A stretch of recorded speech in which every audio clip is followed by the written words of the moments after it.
Lafayette deputies are now out of the hospital after being exposed to fentanyl while responding to an overdose call. 3's on the street tonight. Danielle Garcia joins us live with the story outside the sheriff's office. Danielle.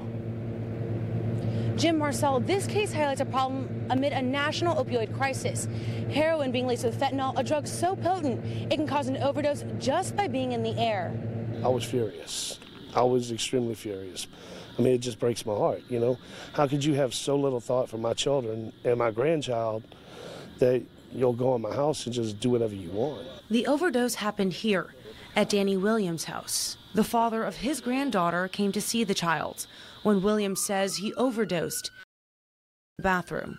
Well, I don't even know he knew that fentanyl was in it. He thought he bought heroin, and just so happened, guess what? It had fentanyl in it.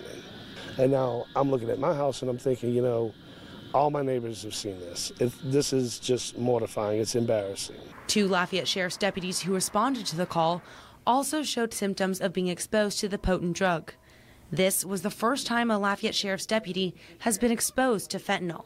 If you're in a humid, hot environment like Louisiana and you're sweating and you get some airborne fentanyl, it can be absorbed through your skin very quickly. And so now we've discovered a weakness because my theory is that it either got around the wrist or on the exposed arms of these deputies, or they just inhaled it and it was airborne. Heroin laced with fentanyl is the key factor in opioid-related deaths, according to the CDC. It doesn't take a lot to produce a profound effect, so it's very, very dangerous chemical to have around. If you're on a scene and you're moving around and that dust could render you unconscious or perhaps kill you. And unfortunately, we're seeing more and more of it. I had to spray my entire bathroom down with bleach and wipe everything down with rubber gloves because you don't have to ingest it for it to get in your system. You just touch it and it goes through your pores. It's very dangerous. I was mad at the fact that this guy came to my house and did this.